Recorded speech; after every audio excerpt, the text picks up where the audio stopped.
we take the next step, let's make sure that we got it right. Because, once you start embarking on some significant change, there's going to be significant cost. And, you don't want to go down that path and have to undo that work.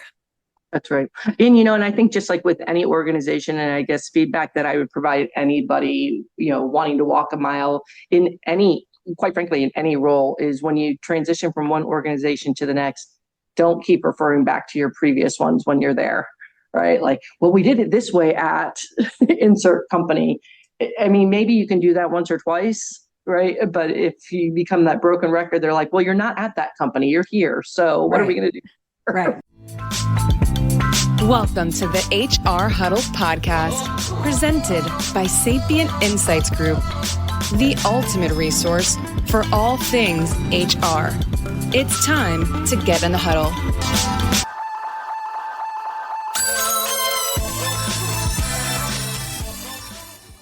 Hello, everyone. Welcome back to the HR Huddle. I'm your host, Teri Zipper, CEO and Managing Partner at Sapient Insights Group. And I'm back for another exciting episode of HR We Have a Problem. This is the show where we like to break down the big and most relevant HR issues of the day. We help you make sense of what they mean, and we talk about what you might do about them. Joining me today is Jen Congdon. Jen has over 20 years of global experience in senior level HR roles. She's founded her own consulting firm specializing in coaching and strategy and change and continuous improvement and all sorts of HR related topics. She serves on some boards, and she is currently the CHRO at M Financial Group. Woo, it's a lot. Welcome, Jen. Excited to chat with you today. Hey, Terry, happy to be here. You've got quite an impressive resume, and I noticed spent time in some big industries like tech and aerospace and manufacturing, and even some smaller ones in renewables and financials. I was hoping that we would talk today about your journey in HR for people that have similar ambitions, and also talk about some of the things that you're passionate about, like what you learned and took from industry and to industry and reapplied some of the learnings and improvements that you took from place to place. Does that sound like a good plan to you? Yeah, no, that sounds great. That sounds terrific. Awesome. Then let's get into the huddle. So first things first, I did a little bit of a flyby on your background. You've done a lot. So maybe you could add a little more color to your 20 plus year journey and kind of what brought you here where you are today. Yeah, I'm absolutely happy to do that. I've been very fortunate to have had the opportunity to work for some really interesting companies over my entire career. And quite frankly, when I graduated college, I didn't know what I wanted to do. I knew when I was 5, I wanted to play basketball in college. Check, did that. Right? So got that accomplished. But then I ended up being a communications major and mass communications, telecom, and really was thinking about, hey, let's go into TV, let's do all the behind the scenes productions. And then you realize how much that pays, and you're like, maybe not, let's not do that. Right. And so, I've lived all over the US, and I would say I stepped into HR through a temp agency early in my career, not knowing anything about it, and kind of in a bit of an office manager role, and had a recruiting director that took me under their wing and taught me all things recruiting. And I saw really quickly that there's this really interesting parallel between communications and recruiting, because doing a lot of journalism classes, right, you're asking questions to get to the point of truth. And that has carried with me throughout my entire career, because everything we do in HR, really, if you think about it, it kind of boils down to asking questions to get to the point of truth. Be it investigations, be it recruitment, strategy, all the different facets of it. And so I found, while I didn't know what I wanted to be when I was young, I found that, man, I made a good choice, right? And doing that communications perspective. That's interesting, communications and marketing. I've had a few marketing leaders on the call over the last year and talking about the connection with HR and just how integrated they need to be, because there's a lot of opportunity there and a lot of synergies between those two groups to make both of these areas really powerful, right? Absolutely. Yeah, that's awesome. Yeah. And so, fast forward a little bit and talking about some of the bigger companies that I had a chance to work for. And a lot of, throughout my career, people have taken risks and opportunities and thrown some things my way and just said, all right, let's just see. Let's see if she can do this. Right. And so being hungry and wanting to learn and absorb, I think really helped me a lot. But, I worked at Cisco Systems in early 2000, where the big boom was Yeah. happening. And that was also when Cisco was really kind of cutting edge on centers of excellence and really kind of framing what that looked like in HR. And so, I was fortunate to be there at that point in time where, from an HR perspective, they were very creative, out of the box thinking. And couple that with, after I left Cisco, I went to Honeywell and Honeywell Aerospace, which was all about process excellence. So, I had this creative, out of the box process excellence. I'm like, man, imagine what you can do in HR if you can think outside the box and, make it into a sustainable process that adds value to the organization. And so I've really been able to kind of marry the two of those together throughout the rest of my career, even after I left Honeywell. Yeah, Cisco was one of those interesting companies back in the day. I remember they were one of my first ever like stock purchases. Like I just owned some Cisco stock and I was like, wow, this is really cool. That's changed a lot over the years, but there are some differences between organizations. And I think, you can take experiences from one place to the next, but they end up getting, tweaked to match the industry. As somebody who's been in some very large organizations, what was different walking into, because now you're in a much smaller organization, right? Different industry. Right. Yeah. What's been kind of interesting, most of my background has been global industrial manufacturing, right? With the exception of my stint at Cisco, my 4-year stint at Cisco, the rest of it's been very global, very heavy industrial manufacturing, even on the aerospace side, right? It was still, a lot of it was aftermarket services. Part of it was down with the guidance and electrical systems and all these different pieces. But then fast forward to pure play water with Xylem and with Watts, all of these massive pieces of equipment and machinery, right, that we're using. And I was looking for another global industrial manufacturing type of role. I wasn't even entertaining the financial services space. I'm like, what is this? A friend reached out to me. They're like, hey, you should talk to the CEO at M. I think you'll really like him. I'm like, what's the industry? I'm like, do you know me? Right? Didn't we talk about sounds like something in the James Bond movie or something. Talk to him. Oh, right. And so, but I did. So I'm like, absolutely, I'll have a conversation with him, and we hit it off. I mean, he's a great CEO. I really enjoy working with him, and one of the things that he was looking for was bringing someone in that did have different experiences coming from outside of professional services, because we, having a background that has more kind of process orientation and continuous improvement and lean can apply to any industry, right? Yeah. So he was definitely looking for some of that. And I just I liked the people. I'm like, it took me a minute to figure out, okay, so what's the product that we're doing? And I'm still learning a lot of the language, and because it's insurance, reinsurance, wealth management. And so it's a completely different space.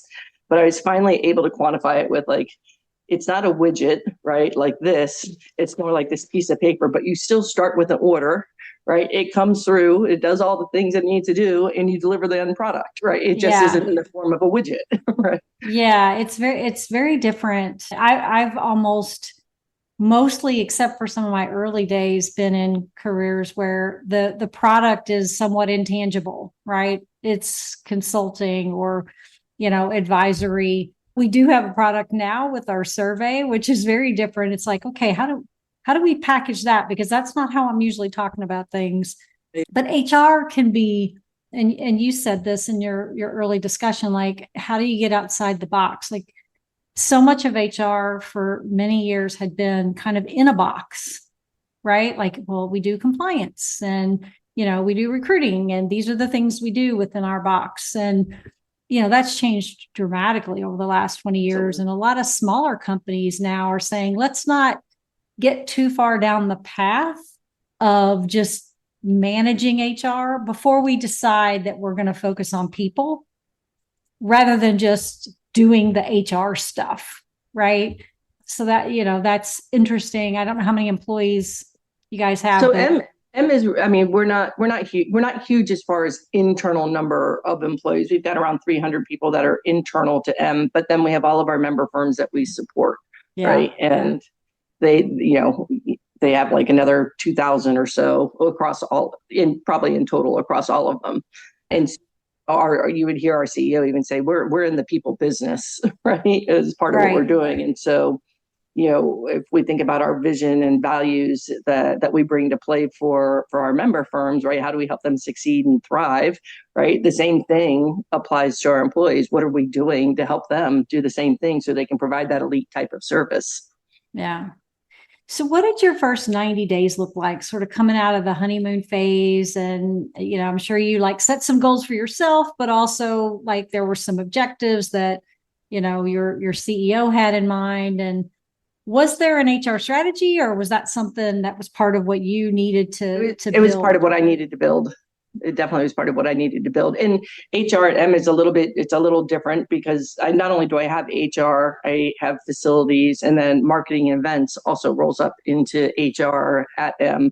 And these are large industry-wide events, but I've got a fabulous leader that's over that business. I got a great leader that's over our facilities part. So being able to kind of help coordinate and tie all that together for what we call people experience. Has been a lot of fun. But my first 90 days, I went on my listening tour, right? Talked to all the different leaders, really kind of understanding, and even more so because I know a lot of acronyms, but I knew none in this space. Right? Things that there's a lot of them. There's a lot. There's a lot of acronyms. And so, you make quick relationships with your peers on the leadership team. And I'll sit next to a couple of them, writing down on a piece of paper, the acronym. I'm like, what is this? What is this? And they're like, what this is. And they're still really great about that because I still don't know all of them, but everybody's been really receptive of, all right, let's think about what we can do different, and how do we onboard someone more quickly. Within my first 30 days, we had our first board meeting. So I was working board content and things for the compensation committee, and kind of sharing my initial impressions over the first 30 days. And, then met with the HR team. We did a strategy session coming off of our leadership strategy session of, okay, so this is what we're trying to do from an organization. So how are we going to best support that? Because doing things in isolation, it's nice to do what you like to do, but is it adding any value? Right. Yeah. And you have a little bit of an advantage in a smaller company to get people, on the train before they get too far down the path. But absolutely. And I'm fortunate with the HR team here too, that they're really hungry to learn new tools and to learn new things. So that was a huge, huge advantage for me. Yeah. Yeah. And you guys are back in the office, right? Do you have people that work remotely or work in other states? We do. We've got, we're probably maybe 20-25% that are in the field, but they're also most of those employees are actually supporting our member firm in those spaces. Right. But we have two main locations. One is in Dallas and the other's in Portland, Oregon. And so, we are in the office in Dallas 4 days a week. We're in the office in Portland 3 days a week, and we're navigating. The pace of change in the world of business is fast, and that drives incredible complexity for the world of human resources. Welcome to the HR Data Labs podcast, a series of conversations with experts inside and outside the world of HR on how to innovate, measure, and evolve our practices. Our goal is to help provide you with practical examples of how HR has to change to meet the complexity of the business environment. Every week, we'll talk to new and different voices on all aspects of HR. And at times, we'll get irreverent. Silly even. And sometimes geek out on the data and technology that underlie the processes that drive the world of HR. But the conversations are always insightful and fun. So please, enjoy the HR Data Labs podcast. Navigating that sticky wicket.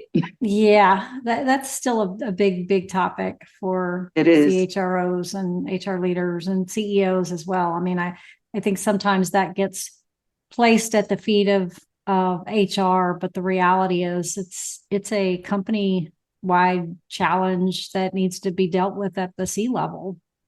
Right. And we really want to do? create this, we really want to create an in-office culture. Yeah. Right. And I mean, we've got a beautiful brand new facility in the Quad in Dallas. Our Portland office is absolutely stunning as well. And so, I mean, it's a really nice environment, right, to be able to come into the office. And, you know, we continue to look at that, and Yeah. I miss we'll being figure it out with the rest of them, right? Yeah. My home office is fine, but you know, it's the camaraderie. There's, you know, just the opportunity, especially if you're younger in your career, there's so much more to be learned by sitting next to people that are doing other jobs or the same job.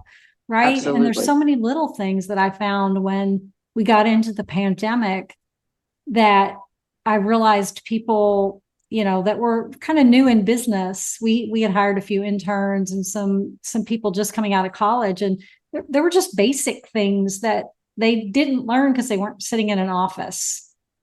Yeah, so this is very different. I think it's so important. My nephew he's in his third year right now at UVA, and finished up an internship that was in person. He's got a couple more lined up for this coming summer. He actually has one in the summer and one in the fall, and he really loves being in the office with the people that he's with, and he's learning a lot more because of it. Yeah. Were there any particular technology challenges that you encountered coming in? I mean, was there already an HR system in place, or was it just payroll, just kind of managing? Yeah, it's kind of it. I mean, we have UKG, so it's okay. Yeah. You know, I mean, definitely payroll, we've got that buttoned up, right? And that's fine. I don't know that we're necessarily leveraging all of the technology as well as we can. And so part of that, as we continue to dig in, is like, okay, what modules do we have? What don't we have?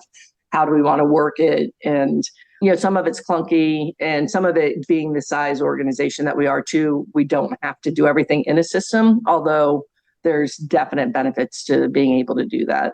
Yeah. We're consolidating. The advisory side of me is saying, figure out what you have. Yeah, no, 100%. And that's what we're doing. We're going to optimize. We're going to optimize what we have before we do something else. And really, you know, and it's junk. It just like continues improving, right? It's junk in, junk out. So let's clean up what we have. Yeah. And then I'm trying to coin a new word, but it's not a very good one at this point. So I'll figure out what it should be. But people are over-teched at this point. I mean, they've got so much technology, they don't even know what they have. Right. And so, you know, I've walked into some organizations where they're like, well, you know, we really need to have a more dynamic way to support our onboarding. And it's like, well, okay, you have this technology, it does onboarding. Right. You need to implement it. You need to think about what you need it to do. It's more about the process and the outcome than it is about the tech. You know, that's right. There's a good chance the tech is going to support it if you know what you want to get out of it. And if not, then maybe you do need to look at something else. Right. Yeah. And more of that onboarding, right? The best part of that onboarding is face-to-face interaction. Yeah. Yeah. Right. I mean, you could certainly use, and I use tools. I mean, I certainly do. I leverage technology, you know, as well as I think most of my peers do. And, you know, it's not, I don't want to throw things at a problem. Plus technology is expensive too. And so if you're not, you know, on us, right? Well, and it's easy to think that tech will fix the problem, right? Well, if we get this software, we'll fix this problem. Right. But yeah, it's you need to really step back from the problem and talk about what you need the outcomes to be. Absolutely. Well, and that's where you leverage partners, right? So, you know, companies like Sabretooth, right, that does really niche technical recruitment and really kind of some cutting edge. They have some cutting edge tools that they use on their end that we're the risk of the output of that. And so that's great that they've got that tech, and we just get really great candidates, right? Yeah. Yeah. So I know you're only 6 months or so into the new role, but I know one of the things you're passionate about is sort of this idea of continuous improvement. Was there continuous improvement going on, or is that something you sort of brought in and started to operationalize in the business?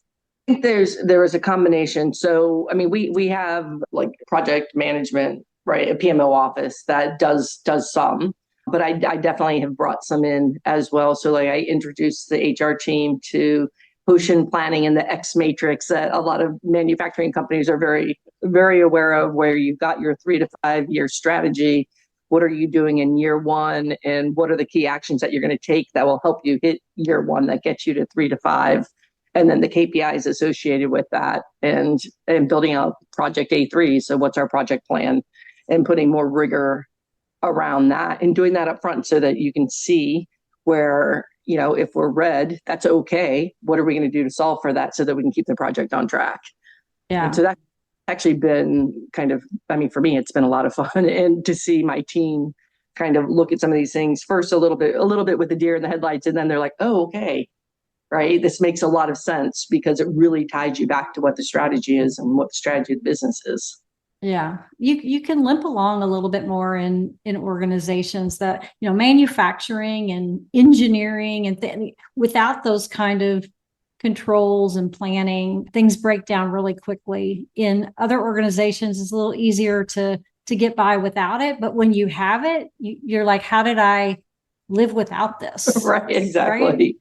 Exactly. And it's just nice. I mean, I think our organization's hungry for some process too, right? Because we've done things, and they've done a great job to be where we are today. And it's a great company, but there's, like any organization, there's always opportunity to improve. And I think that, most people feel that every day they're wanting to come in and they want to leave things better today than they did yesterday.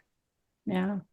What about change management? Is that something that was kind of already part of the culture, or did you find yourself, because I know that's an area that you focused on, did you find yourself sort of figuring out, okay, how do I embed this concept of, ongoing or agile change management? Right. It's interesting, and not just at M, but other companies that I've worked with, people like to use the word change management a lot. Hey, we need change management. I'm like, okay, so let's talk about that. What does that mean to you? Right. And so it's no different here. People use the vernacular around, hey, we need to do change management. And I'm like, well, you're not just doing change management, right? It is, and it's a process, but you really need to take people through that. And what's the vision for what you're trying to accomplish? Do you have the right team on board?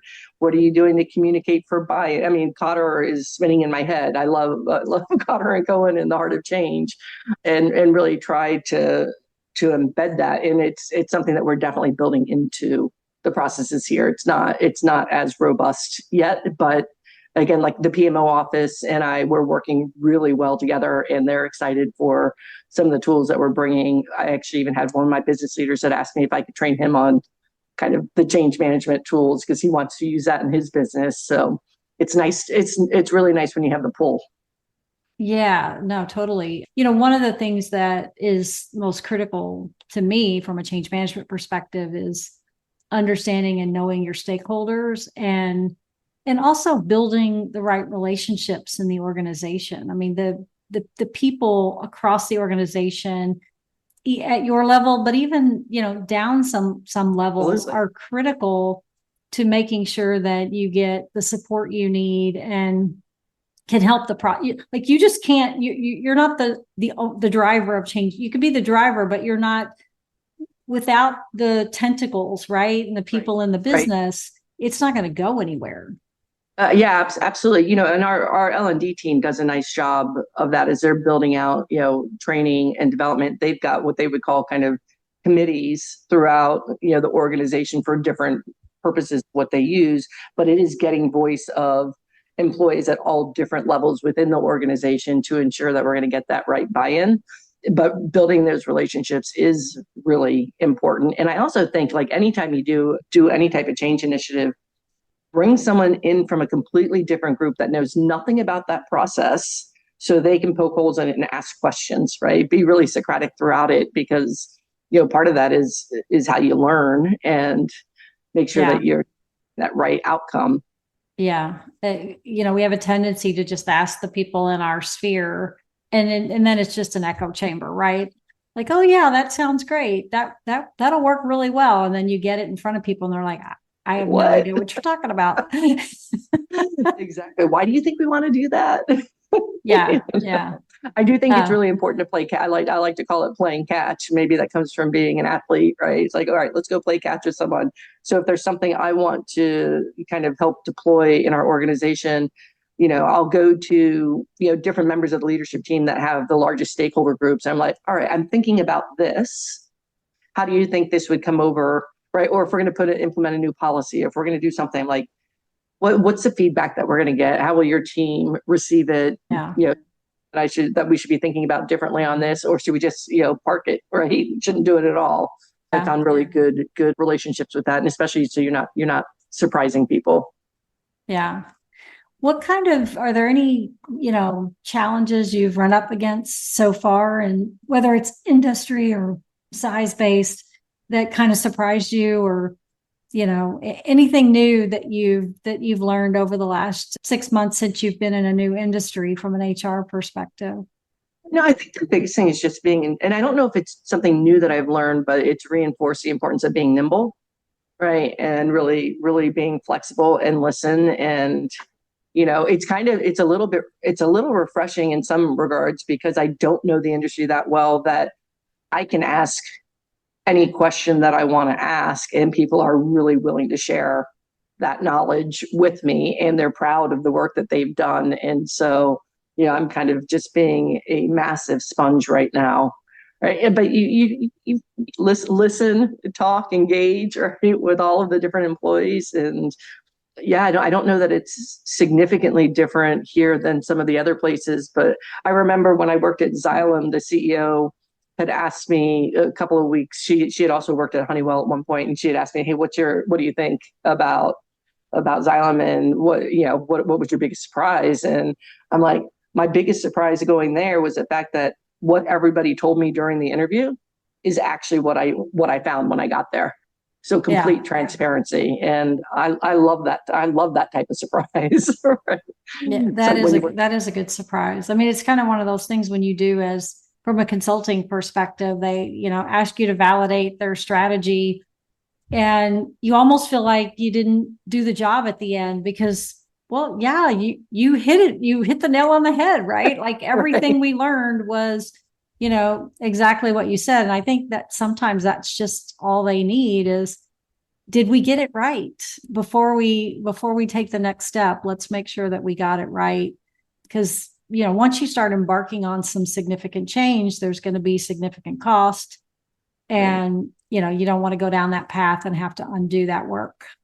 That's right. And, and I think just like with any organization, and I guess feedback that I would provide anybody, wanting to walk a mile quite frankly, in any role, is when you transition from one organization to the next, don't keep referring back to your previous ones when you're there, right? Like, well, we did it this way at insert company.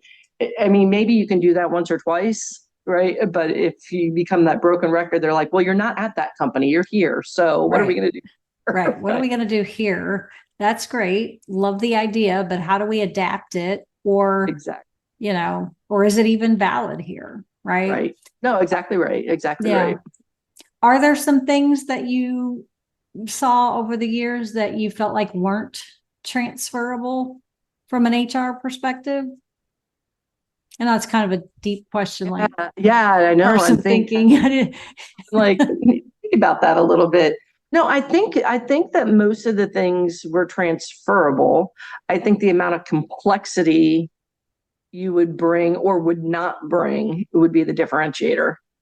I think most things do port. I really do. But again, you've got to know your organization. You have to know how receptive are they going to be. And some smaller organizations don't need as much, right? Because you have more flexibility to implement change pretty quickly. Whereas larger organizations that are a lot more complex might require a deeper dive in certain areas, right? Where you don't have to go quite as deep. Yeah.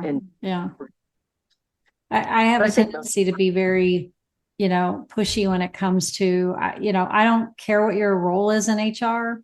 You need to go out and learn some other things in the business. Like, for starters, know where the business makes its money. How does the business make its money? Right. And That's how right. do you impact that?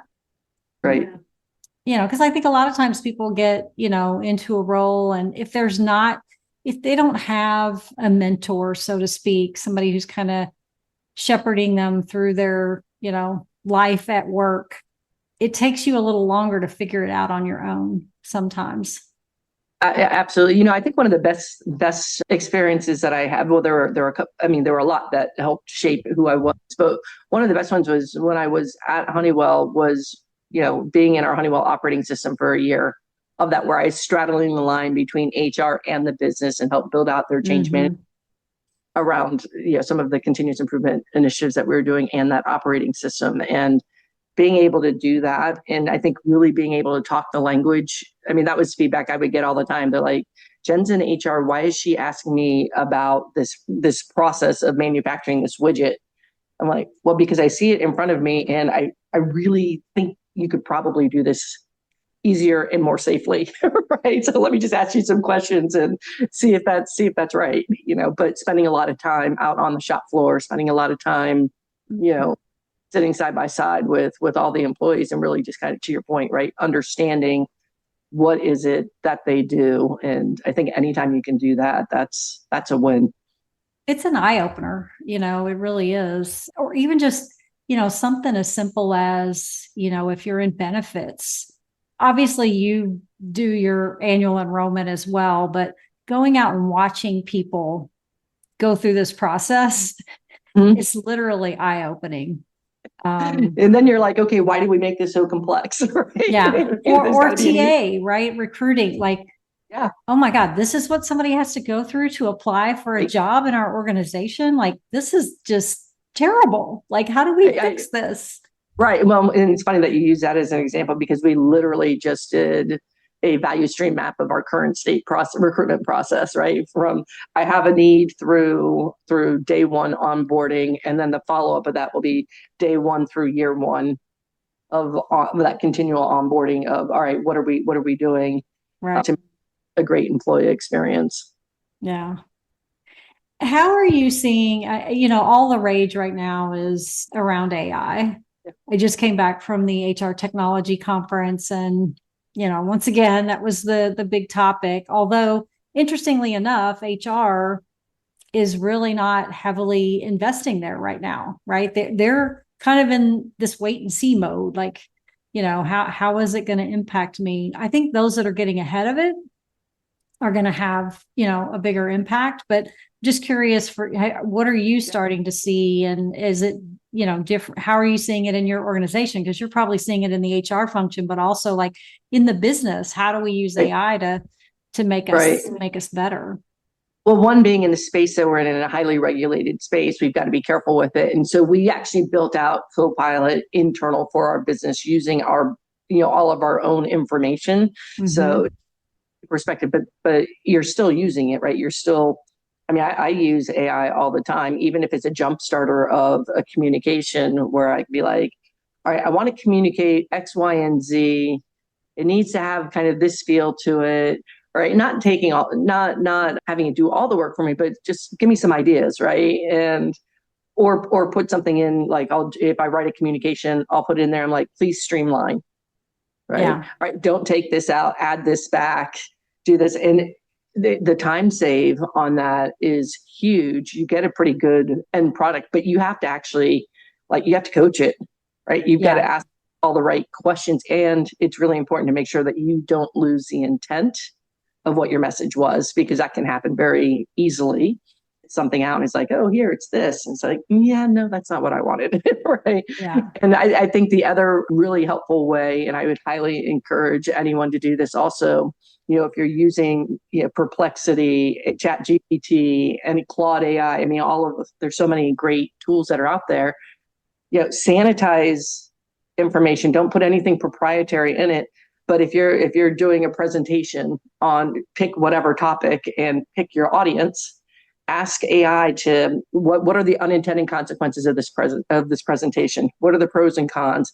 What type of questions might I get from board of directors that have this type of background? what type of questions might I get from, X, Y, and Z type of person.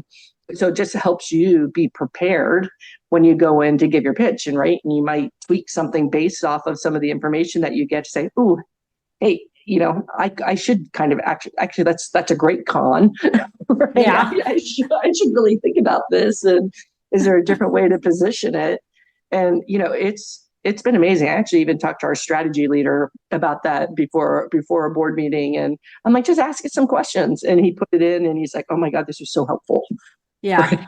It's different ways to use some of those tools to your benefit. But I think my biggest concern with that is people losing critical thinking skills. Right. I think Yeah. I'll use my nephew again as an example. I'm sure he would love this. He was starting to use a lot of different AI tools, and he's like, "Oh, this is a quick response, blah, blah, blah." And he's a super smart kid, right? He's put that aside now. He's like, "You know what? I can write better than what AI is doing for me. I can think through different complex problems better than what it is doing for me." And so he started to play with it, and now he's just like, "No, I'd rather do it myself," which I'm like, good for you. Yeah. Well, it can help jumpstart the thinking sometimes if you're not the best writer or you struggle with the words. But the reality is, it does start to take away some of that critical thought process. And then do you remember what you wrote because you didn't write it? You didn't write it. Or did you remember when you had it do your resume for you and you went in for an interview and the person that was I did that. Person that showed up. Yeah, I didn't know I did that. Hey, I'm amazing. Yeah, I am amazing. Yeah. So did you train it on an internal cloud did you train it on some of your proprietary? It was our internal, using our internal data. Our IT team did a great job of really kind of building that out, and it's secure, and it's, kind of proprietary to our business.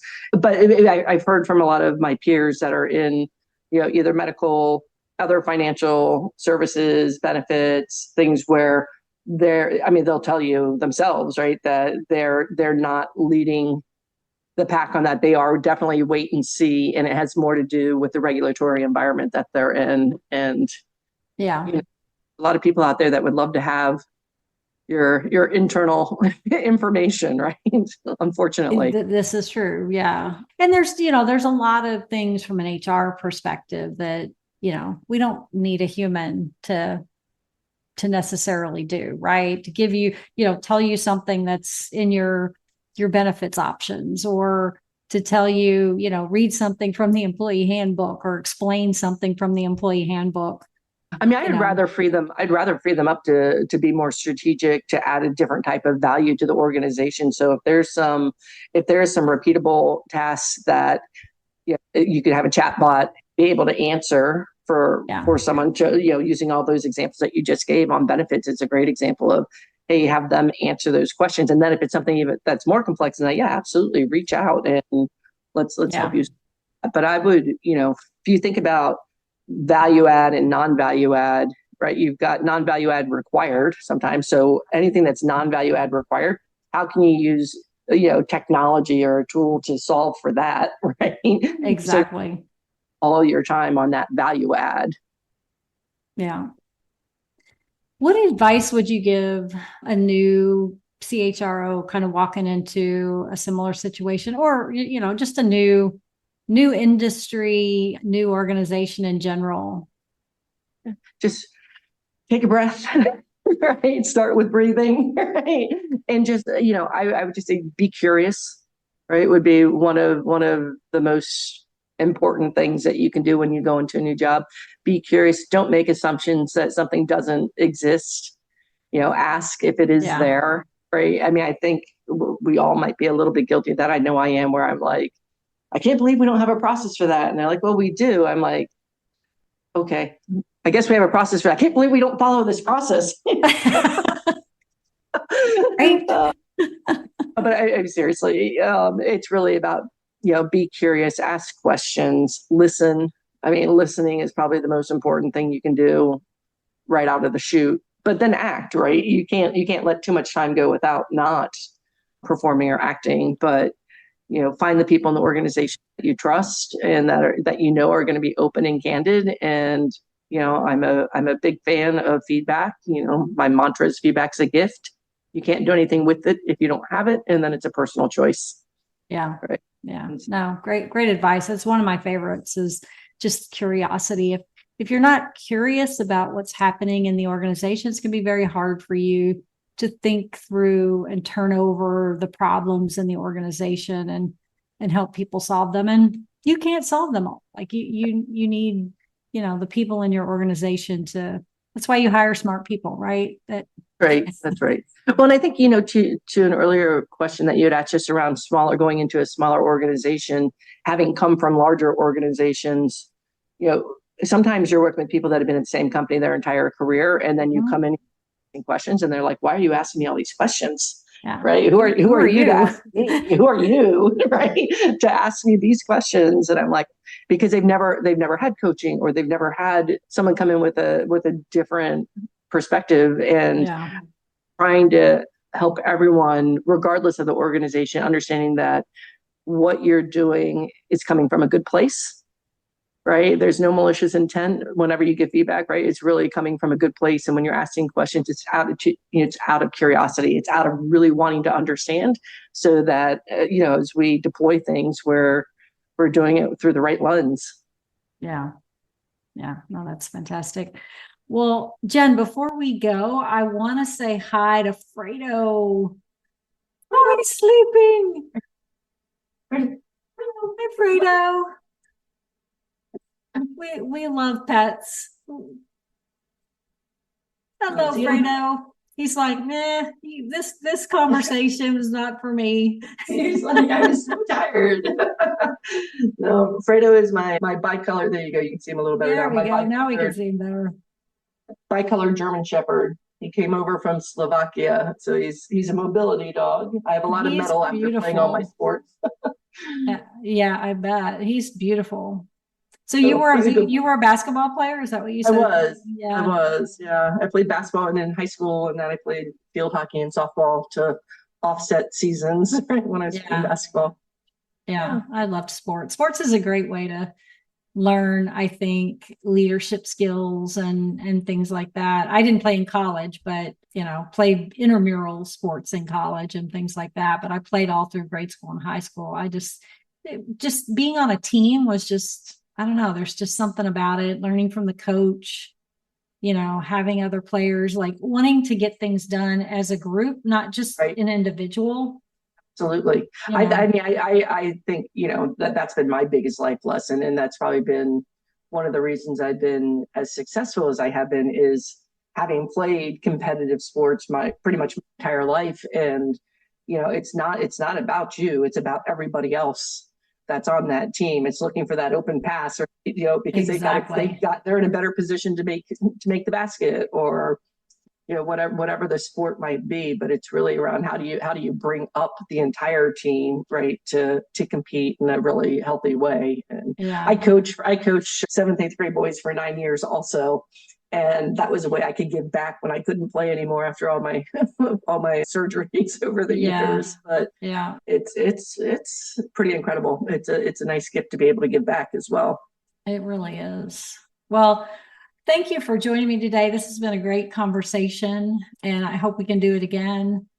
I want to thank our producers, Brand Method Media Group. I want to thank our marketing team who will get this out to you guys. And I want to thank you for tuning in.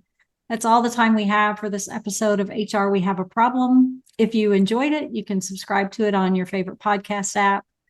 Leave us a review or drop us a line, schedule some time on the website. Tell us what you want to hear about. We'd love to know more about what you want us to talk about on this show. And then we will be back in 2 weeks with another episode of HR We Have a Problem. Thanks, everybody.